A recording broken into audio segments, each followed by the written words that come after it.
একটা লোক পাপিষ্ঠ ছিল, গুনাহগার ছিল। তার বিবির পেটে তার একটা বাচ্চা গেছে। মরার আগে ওসিয়ত করেছে, আমি মরে যাব,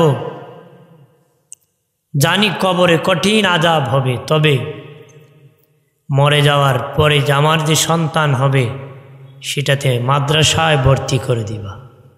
সুবহানাল্লাহ বলেন না? এই লোকটা মরে গেছে, কবরে কঠিন আযাব তার নাজিল হয়েছে, আযাব চলতেছে। তার বিধবা বিবির ঘরে একটা সন্তান এসেছে। সন্তান যখন কথা বলে শিখেছে বাবা, তখন তার মা মক্তবে ভর্তি করে দিছে, মক্তবে ভর্তি করে দিছে। হুজুর পড়াইছে আউযু বিল্লাহি মিনাশ শাইতানির রাজিম। আমার আল্লাহ বলেন, ফেরেশতারা রে, আমার এই বান্দার শিশু বাচ্চা কচি জবানে আমার প্রশংসা করেছে, আর তার বাচ্চা কচি জবানে আমার প্রশংসা করেছে রে। আমি আল্লাহ তারই বাচ্চার জবানের উসিলায়, আমার প্রশংসার উসিলায় তার বাবার কবরের আযাব কিয়ামত পর্যন্ত মাফ করে দিছি। তাহলে মাদ্রাসায় বা আল্লাহর কালাম পড়াতে লাভ লস নাই, এখানে লাভ আছে, লস নাই। আল্লাহ বলেন, আর রহমান আল্লামাল কুরআন খালাকাল ইনসান। দয়াল আল্লাহ কোরআন শিখাইয়া মানুষ বানাইছে। কেন সাফো? দয়াল আল্লাহ কোরআন শিখাইয়া মানুষ বানাইছে। বাবাজি আল্লাহর বলার ভঙ্গিতে বলেছে, কোরআন শিখাইছে আল্লাহ আগে, মানুষ বানাইছে আল্লাহ পরে। কিন্তু স্বাভাবিকভাবে আমি আগে আসছি, তারপরে কোরআন শিখছি। স্বাভাবিকভাবে মানুষ আগে আসে, তারপরে কোরআন শিখে।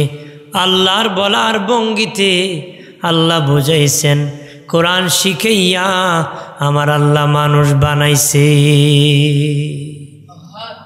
আল্লাহর বলার ভঙ্গিতে আল্লাহ বুঝাইছে, কোরআন শিখাইয়া মানুষ বানাইছে।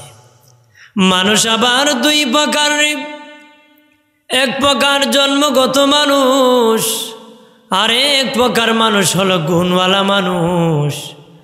জন্মগত মানুষ হতে গেলে বাবা মাদ্রাসায় পড়া লাগে না, কোরআন শিক্ষা লাগে না, কোনো কিছুই শিক্ষা লাগে না। জন্মগত মানুষ। গুণগত মানুষ হতে গেলে তার কিছু শিখতে হয়, শিক্ষার অর্জন করতে হয়। কে গুণওয়ালা? আল্লাহ বলেন যে কোরআন শিখেছে সে হলো গুণওয়ালা। যার জীবন কোরআনের পথে চালাইছে সে হলো গুণওয়ালা। যে ব্যক্তি তার জিন্দিগি কোরআনের পথে মতে চালাবে, আল্লাহ বলেন তারে আমি মানুষ বানাইছি। জন্মগত মানুষ বাবাজি, বাচ্চা জন্ম দিতে পারে, খাওয়া দাওয়া করতে পারে, কথা বলতে পারে, হাঁটতে পারে। খাওয়া দাওয়া খাওয়া মানুষের গুণ না, হাইওয়ান জানোয়ারও খেতে পারে। হাঁটা চলাফেরা করা মানুষের গুণ না, হাইওয়ান জানোয়ারও হাঁটা চলাফেরা করতে পারে। বাচ্চা জন্ম বাবাজি হাইওয়ান জানোয়ারও দিতে পারে। মানুষের গুণ কি? আল্লাহর কালাম শিখবে, জিন্দিগি আমার নবীর সুন্নত তরিকায় কাটায় দিবে। কোরআন হাদিস মোতাবেক জিন্দিগি যখন কাটাবে তখন ওই লোকটা মানুষ বলে গণ্য হবে। মানুষ বলে কি? গণ্য হবে। তাহলে কোরআন যারা শিখছে তারাই মানুষ হয়েছে, তারা হলো গুণওয়ালা। যারা মন গড়া চলে তারা জন্মগত মানুষ। এজন্য আল্লাহ কোরআন শিখে মানুষ বানাইছে, অর্থ হলো কোরআন শিখাইয়া মনুষ্যত্ব ফিরিয়ে দিয়েছে, জান্নাতি বানিয়ে দিয়েছে। আর কোনো মানুষ জাহান্নামে যাবে না। জন্মগত মানুষ জান্নাতে যেতে পারে না, তার গুণ থাকতে হবে। কি থাকতে হবে? গুণ থাকতে হবে। ওয়াজ নসিহত করা মাইকের নাম ওয়াজ না, পোস্টারের নাম ওয়াজ না, প্যান্ডেলের নাম ওয়াজ না। মাইক করলেন, প্যান্ডেল করলেন, পোস্টার করলেন, ওয়াজ হলো না, বিচার দিতেইব। যদি সেখানে ওয়াজ হয়, প্যান্ডেলেও সওয়াব হইব, মাইকেও সওয়াব হইব, পোস্টারেও সওয়াব হইব। পোস্টারও কি আল্লাহ আমাদেরকে খাওয়াইলো, হাঁটা চলাফেরার ক্ষমতা দিল, বাচ্চা জন্ম দিলেন, সব ঠিক রাখলেন, আল্লাহর ইবাদত করলেন না, এগুলার বিচার দিতে হবে। কি দিতে হবে? আর যদি আল্লাহর ইবাদত করেন, এগুলো ইবাদত হয়ে যাবে। সুবহানাল্লাহ বলি না? আপনি যদি ইবাদত করেন, আপনার খাওয়ার হিসাবটা, খাওয়াটা ইবাদত হবে। আল্লাহর গোলামি করলে ঘুমটা আপনার ইবাদত হবে। আর না করলে কি দিতে হবে? বিচার দিতে হবে আদালতে দাঁড়িয়ে। আমার প্রাণের বাবাজি নারে, খেয়াল করেন ভালো করিয়া, আমার আল্লাহ কোরআন নাজিল করেছেন। কোরআন ছিল পাথরের মধ্যে, কোরআন ছিল বাকলের মধ্যে, বাবাজি গাছের চালের মধ্যে, মাটির মধ্যে। কোরআন এইভাবে যেভাবে আমাদের কাছে আছে ওইভাবে ছিল না বাবা। উসমান গনি জিন্নুরাইন রাদিয়াল্লাহু তাআলা আনহু যখন খেলাফত আমলে বসলেন, তখন তিনি সব একত্র করে এইভাবে কোরআন লেখলেন। এইভাবে একত্র করে উনি কোরআন লিখলেন। পড়তে পড়তে বললেন, যালিকাল কিতাবু লা রাইবা ফীহি। উনি এতটুক পরেই চোখের পানি ছেড়ে কান্না শুরু করলেন। এতটুক পরে চোখের পানি ছেড়ে কান্না শুরু করে দিলেন। কাঁদতেছেন আর আকাশের দিকে তাকাইতেছেন, আকাশের দিকে তাকাইতেছেন, আবার মুস্কি হাসতেছেন। সাহাবায়ে কেরাম বলেন, উসমান গনি ভাই একটু আগে কান্না শুরু করলেন, এখন দেখি মুস্কি হাসেন আর আকাশের দিকে তাকান। উসমান গনি বলেন, মানুষ যখন কোনো কিছু লেখে মূল কপির থেকে ফটোকপি যাচাই করে, আমার কাছে মূল কপি নাই, আমি যে কোরআন লিখেছি যাচাই করব। সন্দেহ নাই আয়াতে আসিয়া ওই কিতাবের মধ্যে কোনো সন্দেহ নাই। আমার ভয় এসে গেল, আমি লিখতে নিয়ে একটু ওলট পালট হয়ে গেল। আমার আল্লাহ লৌহে মাহফুজের কোরআনটা আমার সামনে তুলে ধরেছে। আমি দেখে দেখে কম্পেয়ার করে দেখেছি, আমি উসমান গনি যেমনি লিখছি লৌহে মাহফুজে ঠিক তেমনি কোরআনটা আছে। আমি যেইভাবে লিখছি লৌহে মাহফুজে সেইভাবে লেখা আছে। সুবহানাল্লাহ বলেন না? আমার প্রাণের বাবাজি রানী, খেয়াল করেন ভালো করিয়া, কোরআনও আল্লাহর কথা, তাওরাত আল্লাহর কথা, ইনজিল আল্লাহর কথা। যত কিতাব আল্লাহ নাজিল করেছিলেন সহিফা সহ নবীদেরকে দিয়েছিলেন, সব আল্লাহর কথা। আল্লাহর কথা তো সব এক সমান, কিন্তু সবচেয়ে দামি হলো কোরআন। কোরআনকে যদি বলো কোরআন তোমার দাম কেমনে বাড়ছে রে কোরআন, কোরআন বলবে আমার দাম বেড়েছে মুস্তাফা নবীর কদমে কদমে, রাহমাতাল লিল আলামিনের কদমে কদমে আমি ঘুরেছি, এই কারণে আমার দাম আমার আল্লাহ বাড়াই দিছে। বাবাজি তাওরাত তো আল্লাহর কিতাব, তাওরাত যাকে দিয়েছেন সেই নবীকে আল্লাহ বলছেন পাহাড়ে আসো। ওই জিবরিলকে বলেন নাই কিতাব নিয়ে নবীর কাছে যাও, নবীকে বলছেন পাহাড়ে আসিয়া নাও। কোন নবীকে সমুদ্রের পারে আসতে আমার আল্লাহ বলেছেন, কোন নবীকে পাহাড়ে আসতে বলেছেন, চৌরাস্তাতে আসতে আল্লাহ বলেছেন। এক এক নবীকে এক এক জায়গায় নিয়ে কিতাব দিয়েছেন। বলছেন বাড়ি পাঠাবো না, না, আল্লাহ বলেছেন অমুক সময় ওই জায়গায় আসবা, আমি আল্লাহ তোমাকে কিতাব দান করব। কিন্তু আমার নবীকে আল্লাহ বলেন নাই ওই জায়গায় আসলে তোমাকে কিতাব দেব। নবী যেই জায়গায় জিবরিল কিতাব নিয়ে গেছে সেই জায়গায়। আমার দিয়ে নবী ছিলেন পাহাড়ে। বাবাজি পাহাড়ের নাম ছিল গারে হেরা। পাহাড়ে কোরআন নাজিল হয়েছে। আল্লাহ বলেন, হাবিব, ওই পাহাড়ের মধ্যে কোরআন নাজিল হয়েছে। পাহাড়ের নাম ছিল গারে হেরা। আর আপনি নূরের নবীর কদম লেগেছে গো নবী, আপনার কদম লেগেছে আর কোরআন নাজিল হয়েছে। দুই নূর পাহাড়ে লেগেছে। ওই পাহাড়ের নাম গারে হেরা নয়, আজকের থেকে পাহাড়ের নাম হলো জাবালে নূর। পাহাড়ের নাম কি? জাবালে নূর হয়ে গেছে। সুবহানাল্লাহ বলেন না। নবী পাহাড়ে জিবরিল কিতাব নিয়ে গেছে। পাহাড়ে নবী আম্মা জান আয়েশার হুজরাত জিবরিল কিতাব নিয়ে গেছে, ওহী নিয়ে গেছে আম্মা জান আয়েশার হুজরাত। নবীজি মসজিদ নববীতে, জিবরিল মসজিদ নববীতে। নবী যখন মক্কায় কিতাব নিয়ে গেছে মক্কায় গো। নবী যখন মদিনায়, ওহী নাজিল হয়েছে মদিনায়। এই জন্য কোরআন বলে, দেখো কোনো কিতাবে অমুক দেশ তমুক দেশ উল্লেখ নাই, কিন্তু আমি কোরআনের মধ্যে উল্লেখ আছে মাক্কি মাদানি। কেন হয়েছে জাননি? আমার নবী মক্কায় জিবরিল কিতাব নিয়ে গেছে, ওহী নিয়ে গেছে মক্কায়। যখন মক্কায় নিয়ে গেছি, ওই সূরার নাম হয়েছে মাক্কি। নবী যখন মদিনায়, জিবরিল মদিনায় ওহী নিয়ে গেছে, ওই সূরার নাম হয়েছে মাদানি। আমি রাসূলের পাছনে পাছনে ঘোরাঘুরি করেছি, এই জন্য আল্লাহ ওই কোরআনের দাম বাড়ায় দিছে। নবীর কদম ঘোরাঘুরির কারণে কিতাবের দাম বেড়ে গেছে। জোরে বলেন সুবহানাল্লাহ। আমার প্রাণের বাবাজিরা, দুই ব্যক্তির ইন্তেকালের পরে কবরের মাটি মেশকের হয়ে গিয়েছিল, মেশকের ঘ্রাণ বের হয়েছিল। বাবাজি, তাদের মাটি, কবরের মাটি মেশক হয়ে গিয়েছিল।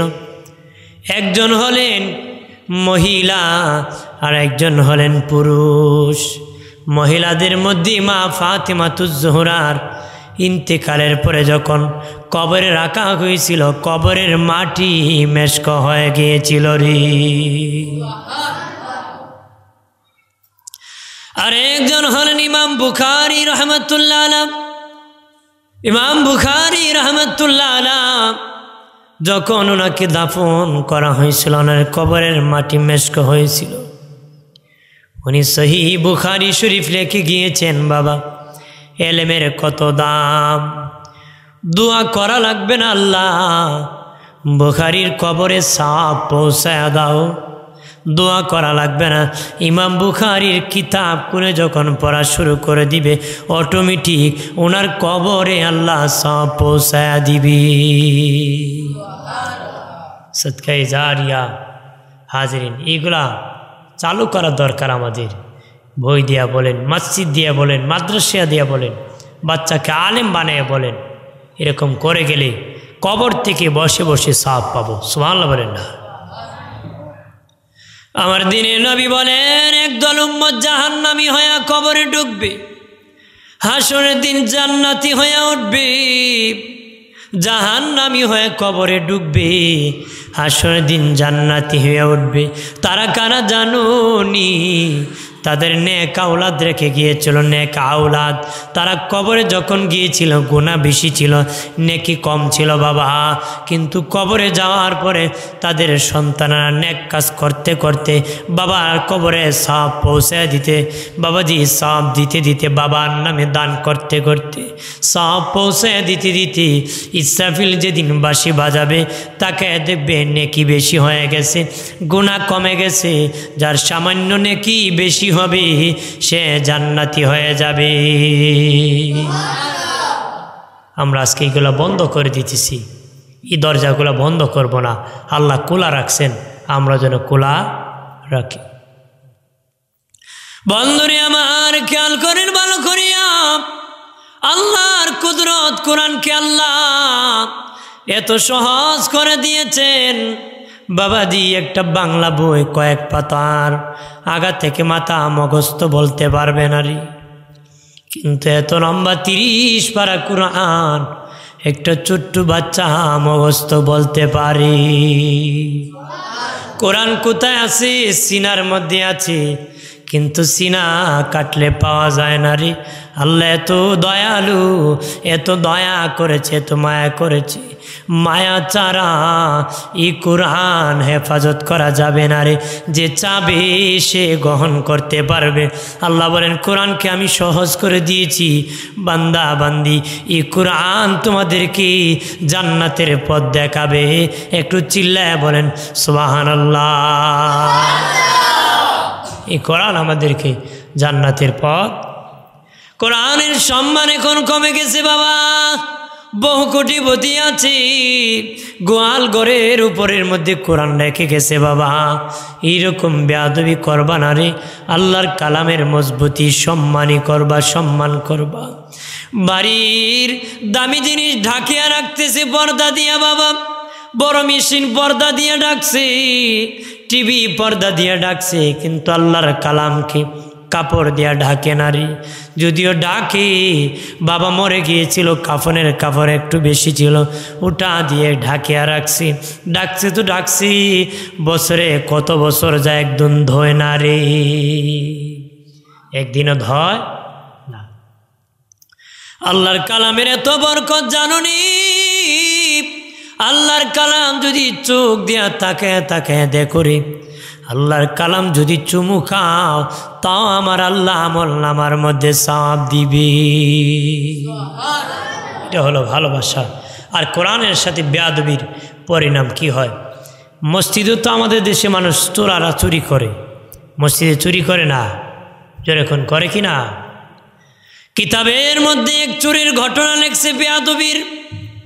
বাবাদীপ ওই চোর মসজিদে চুরি করতে গিয়েছে, দামি একটা ঘড়ি মসজিদে দেখেছে, চুরি করতে তার পছন্দ লেগে গেছে, এই ঘড়িটা চুরি করবে। কিন্তু যতটুকু উপরে ওটা উঠতেছে লাগাল পাইতেছে না রে। আল্লাহর ঘরে কালাম কোরআন শরীফ দিয়ে উঁচু করছে বাবা, কোরআন শরীফ দিয়ে উঁচু করিয়া কোরআনের উপর পা রাখিয়া মসজিদ থেকে ঘড়ি চুরি করে নিয়ে গেছে। নাউজুবিল্লাহ বলেন না। এখন আমরা দেশ সুযোগ পাইলে চোরারা চুরি করে, মোবাইল চুরি করে, মসজিদের ঘড়ি চুরি করে, মেশিন চুরি করে, করে না? বেশি চুরি হলো জুতা চোরা, কি জুতা চুরি করে। কোনো নামাজি জুতা চুরি করতে পারে? সব হারাম জাদারই জুতা চুরি করে। কোনো হালাল জাদা জুতা চুরি করতে পারে না। কোন ইমানদার মসজিদে জুতা চুরি করতে পারে? বড় মসজিদে গেছে জুতা বুকুলিয়া যায় এমনি, ভাই জুতা খুঁড়ে রাখবা, সেজদা দাঁড়িয়ে রাখ, নিয়ে যাবো চুরি। এমন ভয়াবহ। অথচ মুসলমানের মাল মুসলমানের কাছে আমানত। মুসলমানের ঘরে কেসি গেট কেন থাকবে? তালা কেন থাকবে? ডাকাতি কেন হবে? আজকে মুসলমানের ঘরে কেসি গেট লাগেও মুসলমান শান্তিতে ঘুমাতে পারে না, কারণ আমরা মুসলমানের কাছে মুসলমানের মাল আমানতদারি নাই। কথা হয় না? যে দেশে এত বাড়ছেন, মুসলমানের দেশে চুরি হবে কেন? কারণ আমার কাছে আপনার মাল আমানত, আপনার মাল আমার কাছে, আমার মাল আপনার কাছে আমানত। কিন্তু আমানতদারি নাই বলে আজকে চুরি ডাকাতি বেড়ে গেছে। কথা বলেন ঠিক কিনা? আমার প্রাণের বাবাজিরা রে, ওই চোরাচুরি করিয়া বাড়ি চলে গেছে গো। বাড়ি যাওয়ার পরে তার পায়ে ব্যথা শুরু হয়েছে, এমন ব্যথা বাবা যন্ত্রণায় সইতে পারতেছে না। আল্লাহর গজব নাজিল হয়ে গেছে। কোরআনের সাথে বেয়াদবি করার কারণে আল্লাহর গজব নাজিল হয়ে গেছে। ব্যথা ব্যথা বলে চিৎকার করে কাঁদতেছে। তার আত্মীয়রা হাসপাতাল নিয়ে গেছে, ডাক্তার চেক আপ দিয়েছে, বাবা কোনো যন্ত্রণা নাই, কোনা বাবা তোমার কোনো রোগ নাই, পরীক্ষা নিরীক্ষা করে কয় তুমি সুস্থ, কিন্তু তোমার কোনো সমস্যা নাই। কিন্তু বাবা তার ব্যথা শেষ হয় না রে, তার ব্যথা কি কমে না।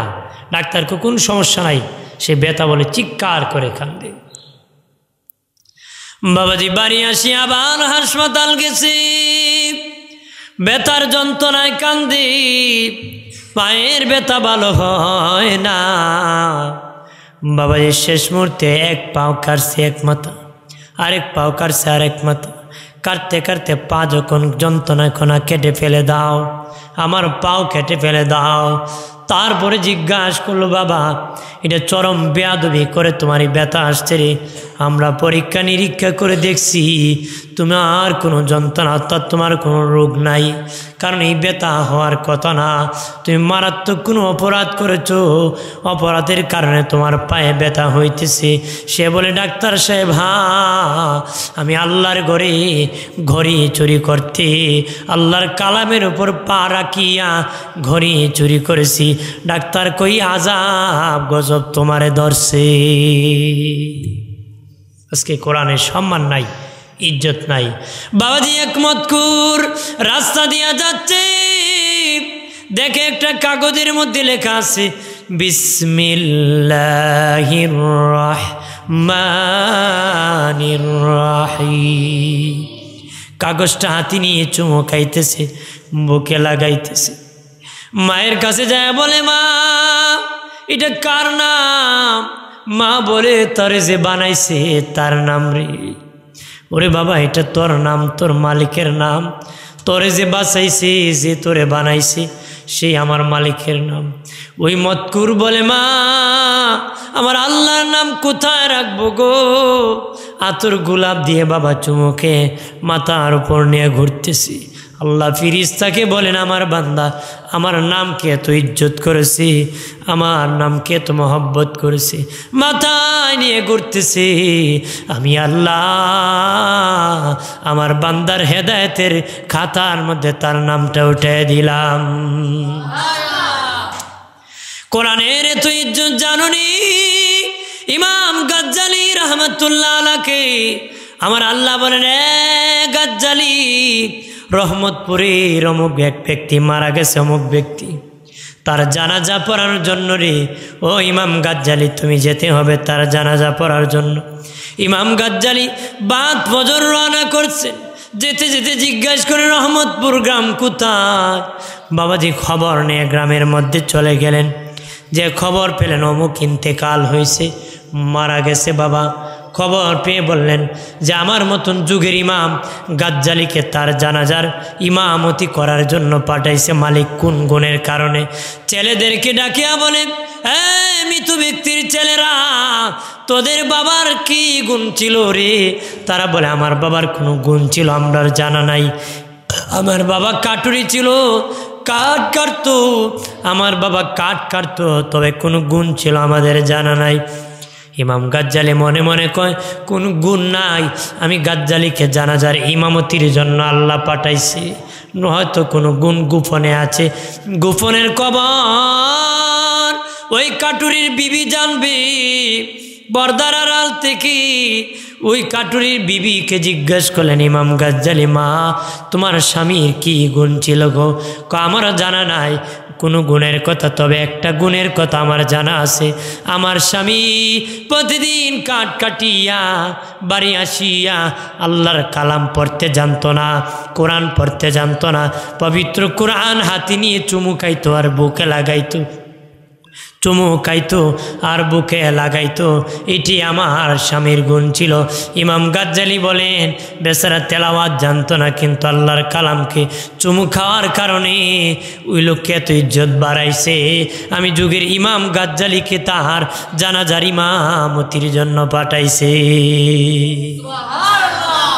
কোরআন যদি চুমু আর ভালোবাসার কারণে একটা গুণ থাকার কারণে যুগের ইমাম আসতে পারে, আমরা তেলাওয়াত করতে পারি, আমাদের দাম কম হবে না বেশি হবে? বাবাজি কম হবে না বেশি হবে? যে যত বেশি আল্লাহর কালাম তেলাওয়াত করবে তার ইমান তত বেড়ে যাবে। আল্লাহু আকবার বলেন না? দৈনিক কম পক্ষ নিম্নে 10 আয়াত যারা পড়ে না, নিম্নে 10 আয়াত যারা পড়ে না তাদের নাম মুনাফিকের লিস্টিতে নামটা উঠায় দেওয়া হয়। নিম্নে 10 আয়াত যারা আল্লাহর কালাম তেলাওয়াত করে না। অনেকে বলতে পারেন, হুজুর আমরা তো তেলাওয়াত পড়তে জানি না, জীবনও তেলাওয়াত করছি না, আমাদের নাম কোথায় আছে? তোমরা যদি 5 ওয়াক্ত নামাজ পড়ে থাকো, ইমামের পাশনে তেলাওয়াত শুনে থাকো, তোমরা এই নাম থেকে বেঁচে যাবারে। ইমাম সাহেবের পিছনে দিয়ে মনোযোগ দিয়ে তেলাওয়াত শুনেছ, তেলাওয়াত শোনার কারণে তোমরা বেঁচে যাবা। তবে শুনে না করে যে যত কোরআন তেলাওয়াত বাড়াবে তার ইমান তত বেড়ে যাবে। আমার ঈমান কত বেড়ে গিয়েছে। যার জীবন যত গুনাহমুক্ত তার ঈমান তত শক্ত, যার জীবন যত গুনাহমুক্ত তার ঈমান তত শক্ত। আমি অনুরোধ করি বলি ও নিজগার মা বোনেরা, আশেপাশে এলাকার মা বোনেরা, অনুরোধ করি গো মা, জীবনটা পরিশ্রম করে কাটাইতেছ, আল্লাহর কালাম তেলাওয়াত করিও গো মা, তেলাওয়াত করিও। তেলাওয়াত করলে তোমার পেট থেকে যখন তেলাওয়াতকারী হবা, তোমার পেট থেকে তেলাওয়াতকারী জন্মগ্রহণ করবে। আর যদি টিভি দেখতে পছন্দ করো বাবা, সিনেমা দেখতে পছন্দ করবে তোমার ছেলে, তোমার মেয়ে গান শুনতে পছন্দ করবে গো মা, তুমি কোরআন তেলাওয়াত শুনতে পছন্দ করো, যদি তেলাওয়াত পছন্দ করো তোমার বাচ্চাটাও আল্লাহর কালাম শুনতে পছন্দ করবে। বাচ্চা যখন পেটে থাকে তখন তুমি যা করবা বাচ্চা পৃথিবীতে আসার পরে তা পছন্দ করবে বেশি। এই জন্য আব্দুল কাদের জিলানী, গৌসুল আজম মহিউদ্দিন আব্দুল কাদের জিলানী রহমতুল্লাহ আলাহ, যখন ওনার উস্তাদ মেয়েদের কাছে মা ভর্তি করে দিয়েছিলেন, পড়তে পড়তে 18 পারা পর্যন্ত উনি পড়ে ফেলে দিয়েছিলেন। উস্তাদ বলেছিল, আব্দুল কাদির তুমি এত মুখস্থ কেমনে করলা? আমার গাউসে বাগ বলেছিলেন, আমার আম্মা জান 18 পারার হাফেজ ছিলেন, আমার মা আমাকে পেটে রেখে 18 পারা তেলাওয়াত করেছিলেন, এই জন্য আমি আব্দুল কাদির মায়ের পেট থেকে 18 পারা মুখস্থ করেছি। এই জন্য পেটে আপনি যা করবে বাচ্চা তা করব। এই জন্য গো মা, ও এলাকার বাবা যারা আছো, বাপ ভালো তো ছেলে ভালো, মা ভালো তো মেয়ে ভালো, গাই ভালো তার বাছুর ভালো, দুধ ভালো তার ঘি ভালো। বাবাজি, আম গাছ থেকে আম হয়, জাম গাছ থেকে জাম হয়, কাঁঠাল গাছ থেকে কাঁঠাল হয়, কাঁটাওয়ালা মান্দার গাছ থেকে ভালো কিছু আশা করা যায় না রে। কিছু আশা করা যায়? আশা করা যায় না। কাঁটাওয়ালা মান্দার কাছে কিছু পাওয়ার আশা করা যায় না। বন্ধুরে আমার, খেয়াল করেন ভালো করে, কোরআন শিখতে বয়স লাগে না। যারা বাবাজি বৃদ্ধ আছেন, আপনারাও ইচ্ছা করলে আপনাদের হাফিজ সাহেবের কাছে যেতে পারেন, খতিব সাহেবের কাছে যেতে পারেন। আপনাদের খতিব সাহেবের কাছে যে বলতে পারেন, হুজুর আল্লাহর কালাম শিখান। অবশ্যই হুজুর শেখানোর চেষ্টা করবে, কারণ এই শিখানোটা নবী হুজুরদের কাছে আমানত রেখে গেছেন। হুজুররা দায়িত্ব পেয়েছে দিন শিখানো, নবী আলেমদের কাছে এই দায়িত্ব দিয়েছেন আমানতদারি। অবশ্যই হুজুর আমানতদারি রক্ষা করবে, উনি আপনাকে শিখাবে। আপনি লজ্জাবোধ করলে হবে না, হাসরের দিন জাহান্নামী হয়ে যাবেন, তখন লজ্জাবোধ তো করলে হবে না। এখন লজ্জাবোধ করেন, হাসরের দিন জান্নাতি হয়ে যাবেন। আর জোরে বলে, একজন মহিলা আমার দিনের নবীর কাছে আসিয়া বলে, ও মায়ের নবী, দিনের নবীজি, আমার ঘরে কোনো ছেলে সন্তান মেয়ে সন্তান হয় না, আমার ঘরে কোনো বাচ্চা কাচ্চা নবীজি হইতেছে না গো। মায়ার নবী, আমার স্বামী ইচ্ছা করেছে আবার আর একটা বিয়ে করে ফেলবে গো নবী, তখন আমি কি করব? আপনি একটা ব্যবস্থা করে দেন। আল্লাহর নবী বলেন, মা তুমি কি আল্লাহর কালাম পড়তে পারোনি? মহিলা বলে, হ্যাঁ ইয়া রাসূলুল্লাহ, আমি আল্লাহর কালাম পড়তে জানি। নবী বলেন, যাও যাও, প্রতিদিন বাড়ি যাইয়া এশারের নামাজ পড়িয়া উজু করিয়া আবার ঘুমানোর আগে সূরা মারিয়াম তেলাওয়াত করে তুমি বুকের মধ্যে ফু দিয়া ঘুমায়া থাকবা, আমার আল্লাহ তোমাকে একটা সন্তান দান করে দিবে। ঠিকই আমল শুরু করছে মহিলা। কিছুদিন পরে অনুভব করলো পেটে বাচ্চা গিয়েছে, জন্মগ্রহণ করছে, বাচ্চা নবীর কাছে নিয়ে আসছে। দিনের নবীর কাছে আসিয়া বলে, মায়ের নবী একটু দোয়া করে দেন, আমার বাচ্চা যেন দিনের খেদমত করতে পারে। নবী হাত বুলাইয়া দিয়ে দোয়া করে দিলেন। ওই বাচ্চার বংশ দেখি অসংখ্য মুহাদ্দিসিনে কেরাম, মুফাসসিরিনে কেরামের জন্মগ্রহণ করেছে। কোরআনের বরকত, নবীর দোয়া। জোরে বলে সুবহানাল্লাহ, আর জোরে বলে আল্লাহুম্মা সাল্লি আলা মাওলানা মুহাম্মদ ওয়া আলা মাওলানা। মক্কা নগরে মদিনা শহরে এলেন দিনের নবীজি,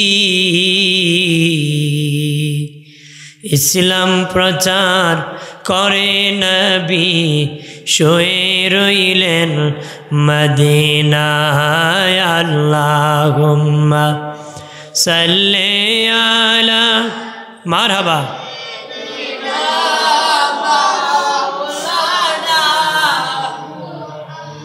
ওয়া আলা আলি সাইয়্যিদিনা।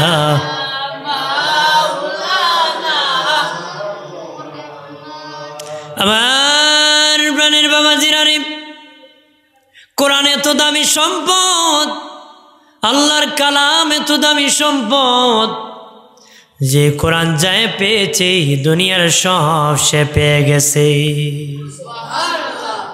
কোরআন যে পেয়েছে দুনিয়ার সব সে পেয়ে গেছে। দুনিয়ার সবচেয়ে দামি সম্পদের নাম হলো কোরআন। সুবহানাল্লাহ বলেন, আরো জোরে বলে।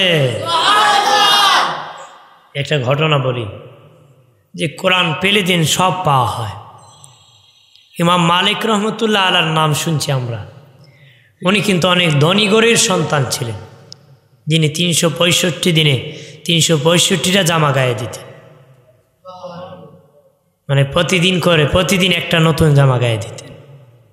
এত ধনী ছিলেন উনি। ওনার ভক্তরা বলেছিল, গো ইমাম, প্রতিদিন একটা জামা গায়ে দেন, এটা কি বেয়াদবি হবে না? অপচয় কি হবে না? গো ইমাম, অপচয় কি হবে না? আপনি প্রতিদিন একটা করে নতুন জামা পরেন, এটা কি অপচয় নয়? ইমাম মালিক বলে, অপচয় নয়, এটা আমার মালিকের শুকরিয়া। আমরা দেশে বেটার আল্লাহ দন দিছে, কিন্তু কাপড় পরে না, বালা খায় না, বালা গড় বানায় না, কথা হয় না। জোরে খুন না বলে ফারা সিরা ফিন্দা ঘুরায়। আপনার এখন রিস্কাওয়ালা না ফারা সিরা পরে শুক্রিয়া আদায় করলো, তার হলো। তুমি তো নতুন পরে শুক্রিয়া আদায় করার কথা আছে। আল্লাহর কাছে আল্লাহ আমার ধন দিছ, নতুন জামা পরে তোমার দরবারে হাজির হয়েছে, আল্লাহ তুমি আমার মাফ করো। অহংকার করে কোনো কিছুই সিরাটা পরো ঠিক হইতো না। এই জন্য আমরা আরেকজন গরিব মানুষ, খুব আল্লাহ তুমি আমার এত গরিব বানাইছো, আমার চিরা কাপড় পেয়েও তোমাকে ভুলি নাই, রাগ করি নাই।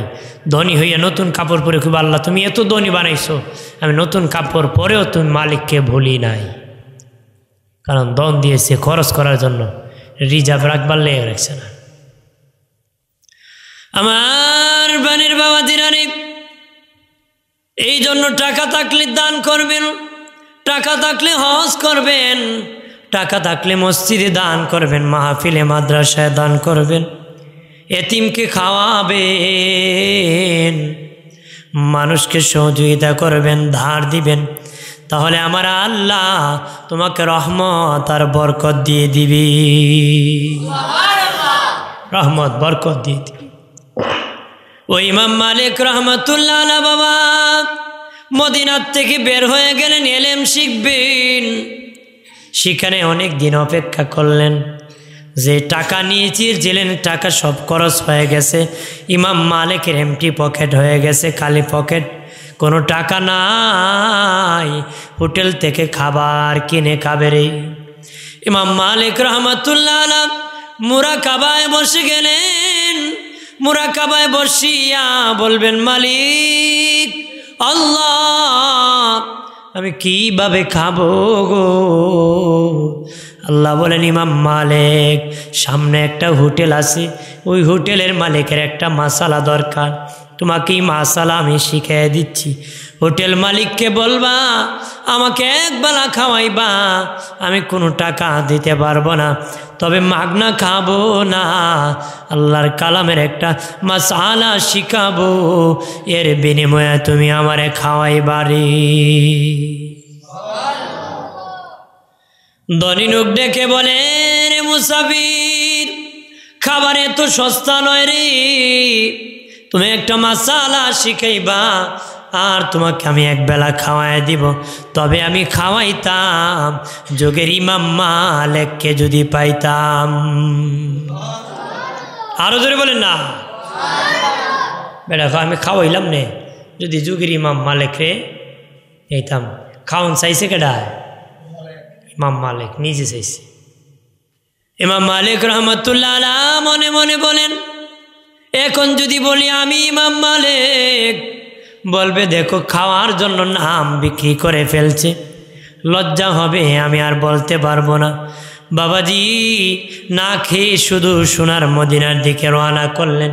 পাথরের মধ্যে পেটে বাঁধিয়া, গামছা বাঁধিয়া, গাছের মধ্যে দরিয়া, কষ্ট করিয়া সোনার মদিনা ইমাম মালিক চলে গেলেন। দনীয় বিকালবেলা হোটেল লাগাইয়া বাড়ি ফিরেছে। বাবাজি ধনীর একটা উপযুক্ত মেয়ে ছিল, বিয়ের উপযুক্ত ছিল। তার বিবি বলতেছে, স্বামী মেয়েকে বিয়ে দিবে না। তখন ওই ধনী কয়, বিবি বিয়ে দিব রে, তখন দিব যখন দুনিয়ার সবচেয়ে দামি সম্পদ আমার মেয়েকে দিব, তা দিয়ে আমি বিয়ে দিব। বিবি বলে, না না, দামি সম্পদ তুমি দিতে পারবা না। বিবির সাথে ঝগড়া বাজাইয়া স্বামী কয়, যদি না দিতে পারি তুমি তালাক। কেদা হয়? যদি আমার মেয়ের বিয়েতে দামি সম্পদ উপহার না দিতে পারি তুমি তালাক। তুমি কি মানে এটা বড় সোজা কথা, ইনে কিতা কথা? সোজা কথা। বোর হইলাম বেলা সারি দিব তোমারে, তালাক দাঁড়াইমো। এই জন্য বেটা সোজা হইলিছে, যদি আমার মেয়েরে দামি সম্পদ না দিতে পারি তুমি কি তালাক। বন্ধুরে আমার, বিবি কান্নায় ভেঙ্গে পড়ে গেল।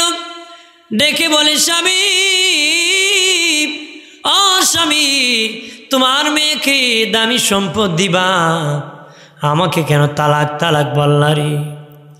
ওই ধনীও চিন্তায় পড়ে গেল, আমি দিতে পারবো নি দামি সম্পদ, আমি দিতে পারবো নি, আমি দিতে পারবো নি দামি সম্পদ। আলেম ওলামাদেরকে ডাকছে, তারা কো জীবনে কোনোদিন তুমি দিতে পারবা না। মেয়ে বিয়ে দিলে তোমার বিবি তালাক হয়ে যাবে রে। বিবি যদি রাখতে চাও মেয়ে বিয়ে দেওয়া যাবে না রে। মেয়ে রাখলে মেয়ে বিয়ে দেওয়া যাবে না, যদি বিবি রাখো মেয়ে বিয়ে দেওয়া যাবে না। মেয়ে বিয়ে দিলে বিবি থাকতো।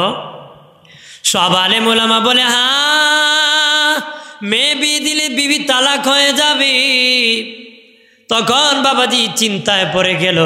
সব আলেম ওলামা মিলিয়া মিটিং করিয়া কয়, ধনী আমরা সমাধান দিতে পারবো না রে। এই সমাধান তুমি পেতে চাও, হাটিয়া সোনার মদিনায় চলে যাও। যুগের ইমাম মালিকের কাছে গেলে মনে হয় রে মাসালা সমাধান পেতে পারো রে। ধনী বাবা সোনার মদিনার দিকে রওনা করছে। যাকে একবেলা খাওয়ায় নাই তার দরবারে আল্লাহ কানে ধরে পাঠাইতেছে। ওই ধনীর আল্লাহ কানে ধরে তার দরবারে পাঠাই। ওই ধনী যখন সোনার মদিনায় চলে গেল, চেহারা দেখে দেখে ওই লোককে খাবার দেই নাই। এক বেলা আমার কাছে খাইতে চেয়েছিল, আমি তাকে খাবার দেই নাই। তিনি হলেন ইমাম মালিক। পাশে যাইয়া জোরহাত ধরিয়া চোখের পানি ছেড়ে কান্নাকাটি করে বলে, আমি জানতাম না আপনি যুগের ইমাম মালিক, যদি জানতাম চরম বেয়াদবি করতাম না রে। ইমাম মালিক কান্নায় ভেঙ্গে পড়ে গেলেন। বলেন ধনী, ও ধনী, যেদিন তোর দোকানে আমি গিয়েছিলাম বলেছিলাম যে একটা মাসালার সমাধান দিব, যদি দাও এর বিনিময়ে একবেলা আমি খাবো। ওই দিন যদি তুমি ধনী আমারে একবেলা খাওয়ায়া দিতারে, ওরে ধনী আজকে কষ্ট করে সোনার মদিনা হাঁটিয়ে আসা লাগতো না। ওই দিনই আমি ইমাম মালিক তোমার এই মাসালার সমাধান দিয়ে আসতাম। ওই দিনই তোমার ফতোয়ার মাসালার সমাধান দিয়ে আসতাম। ইমাম মালিক রহমতুল্লাহ আলাইহি বলেন, আরে ধনী চিন্তিত হয় না রে, চিন্তিত হয় না, যাও বাড়ি যাও, তোমার মেয়ের বিবাহর ব্যবস্থা করো। তোমার মেয়ের বিবাহের ব্যবস্থা করো, ব্যবস্থা করিয়া বিয়ে যখন হয়ে যাবে, আর এর আগে বাজার থেকে আল্লাহর কালাম 30 পারা কিনে তুমি নিয়ে যাবারে। কিনিয়া নিয়া তোমার মেয়ে আর মেয়ের জামাতা যখন একত্র হবে, তখন দুজনকে একত্র করে আল্লাহর কালাম কোরআনুল কারীম তাদেরকে তুমি উপহার দিয়ে বলবা, দেখো দুনিয়ার সবচেয়ে দামি সম্পদ আল্লাহর কালাম উপহার দিয়েছি, ওই দামি সম্পদের মত অনুসরণ যদি করতে পারো, তোমাদের জন্য আমার আল্লাহ দামি জান্নাত রেডি রাখছে। তাহলে সবচেয়ে দামি সম্পদ কি? কোরআন। জোরে বলে সুবহানাল্লাহ। বন্ধুরে আমার, খেয়াল করেন ভালো করিয়া, আল্লাহর নবীর চাচি আম্মা একজন বুড়া বয়সে কালেমা পড়ে মুসলমান হয়েছে, বৃদ্ধ বয়সে, বুড়া বয়সে কালেমা পড়ে মুসলমান হইয়া ডাকিয়া বলে, নবী ও বাতিজা, ও বাতিজা মোহাম্মদ, আমি যেদিন মরে যাব তুমি আমার জানাজার ইমামতি করবানি। সুবহানাল্লাহ বলে না? দেখে বলে, বাবা মোহাম্মদ, আমি বেশি সময় পাই না ইবাদত করার রে, আমি মরে গেলে তুমি আমার জানাজার ইমামতি করবানি। আমি মরে যাওয়ার পরে কবর খনন যখন হবে, কবরের মাটিতে গড়াগড়ি করবানি। নবী বলেন, কেন গো চাচি আম্মা, আপনার কবরের মধ্যে গড়াগড়ি করব? নবীর চাচি আম্মা বলে, বাতিজা, তোমার খেদমত করেছি, সেবা আমি করেছি, জীবনে দেহ মুবারকে মশা মাছি বসতে দেখি নাই। ওই নূরের বদন মুবারক যদি আমি চাচি আম্মার কবরের মধ্যে লেগে যায়, আমার কবর জান্নাতের বাগান হয়ে যাবে। এরপরে বাবা নবীর চাচি আম্মা বলে, বাতিজা, সর্বপ্রথম মামার কবরের মাটি তুমি দিবানি। নবী বললেন, ঠিক আছে। ইন্তেকালের পরে নবী নিজে জানাজার ইমামতি করলেন, কবরে নামিয়া গড়াগড়ি করিয়া নবী গড়াগড়ি করলেন। তারপরে বান চাচিকে নামায় দিলেন, কবরে প্রথম মাটি নবী দিলেন, মাটি পাথর চাপা, মাটি চাপা দিয়ে নবী কবরের পাশে দাঁড়াইয়া চাচি আম্মার কান্নায় ব্যঙ্গে পড়ে গেলেন, হাউমাউ করে নবী কাঁদতেছেন। সাহাবীরা বলে, নবীজি কেন গো এইভাবে কান্নাকাটি করতেছেন? নবী বলেন, বাবা সাহাবীরা, এইরকম আবদার কে আমার কাছে করবে রে? কারা আমার সাথে এরকম আবদার করবে? আমার চাচি আম্মা এত ভালোবাসে আমারে, মরণের আগে বলেছে আমি যেন তার জানাজার ইমামতি করি, তার কবরে যেন নামিয়া গড়াগড়ি করি, তার কবরে প্রথম মাটি যেন আমি দিই। এইরকম আবদার কে আমার কাছে করবে? সাহাবীরা কান্নায় ব্যঙ্গে পড়ে গেল। ডাক দিয়া বলে, নবীজি, এই জন্য বুঝি কাঁদতেছেন গো নবী? আমরা সব সাহাবীরা চাই আপনি চিরদিন বেঁচে থাকেন, আর আপনার মরলে আপনি জানাজা পড়ান, আমরা মরে গেলে আপনি আমাদের কবরে নামেন, কবরে মাটি চাপা দেন, আমরা চাই। নবী বলেন, না না বাবা সাহাবীরা, আমি চিরদিন বেঁচে থাকবো না রে, আমি চিরদিন বেঁচে থাকবো না। তবে তোদেরকে বলে দিই, তোরা আলেম হ, নতুবা আলেমের ছাত্র হ, নতুবা আলেমের কথা শোন, নতুবা আলেমকে ভালোবাসো। এই চারটার মধ্যে একটা যদি থাকতে পারো রে, তোমরা আলেম হয়ে যখন কবরের পাশে দোয়া করবা, ঠিক তেমনি কবরের আযাব দূর হয়ে যাবে, কবর জান্নাতের বাগান হয়ে যাবে। তাহলে আলেম হলে কোরআনের সাথে সম্পর্ক, আলেমের ছাত্র হলে কোরআনের সাথে সম্পর্ক, আলেমের কথা শুনেন যারা আপনারা, কোরআনের সাথে সম্পর্ক, আলেমকে যারা ভালোবাসেন, কোরআনের সাথে সম্পর্ক। জান্নাতের পথ হলো আল্লাহর কালাম, এত দামি সম্পদ যে কোরআন ছাড়া জান্নাতে যাওয়ার কোনো রাস্তা নাই, কোরআন ছাড়া জান্নাতে যাওয়ার কোনো পথ নাই। জান্নাতের পথ হলো কোরআনের পথ। কথা বলেন ঠিক কিনা? আল্লাহুম্মা সাল্লি আলা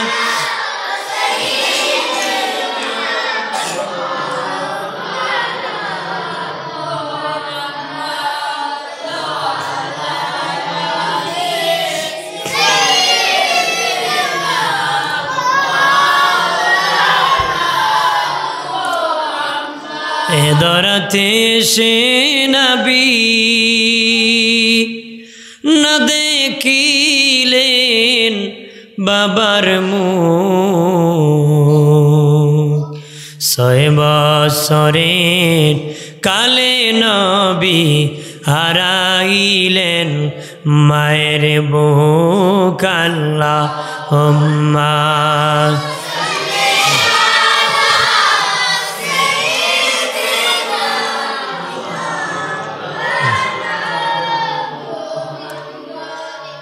আলা আলি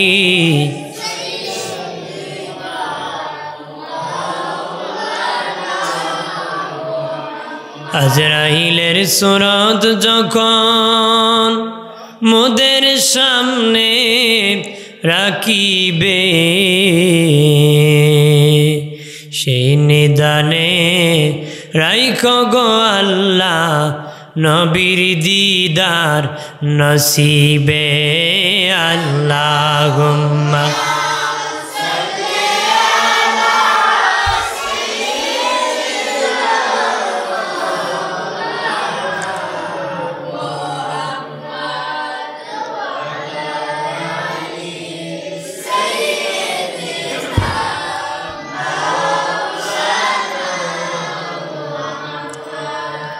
হাজিরিন স্বাভাবিকভাবে মসজিদে কথা বলাটা কঠিন হয়, কারণ স্বাভাবিক মাইক বক্স যেভাবে আমরা ইউজ করি মসজিদ আর এইভাবে ইউজ হয় না, আলোচনার বেগমান কম হয়।